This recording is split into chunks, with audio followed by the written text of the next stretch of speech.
Welcome to Luca is a Billionaire, where the only thing I invest in is your answers. You start by confirming your Apple Watch and iPhone are updated. This ensures compatibility. Open the PDF on your iPhone, then use Share to save it to Notes or Mail so the file can sync.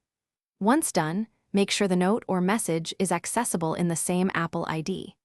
This step moves the document into an app the watch can read, and it solves most access restrictions by using synced system services.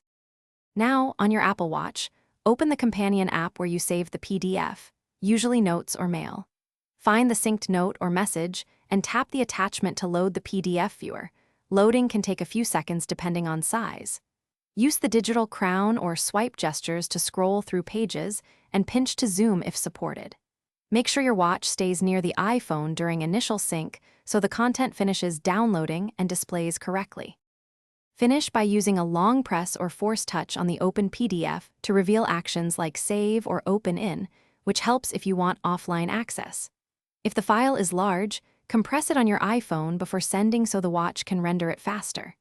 If the PDF still won't appear, restart the watch and iPhone and resync the apps. This clears temporary sync errors.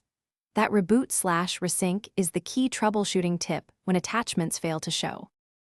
Thanks for watching and please subscribe. It's the best investment you'll ever make.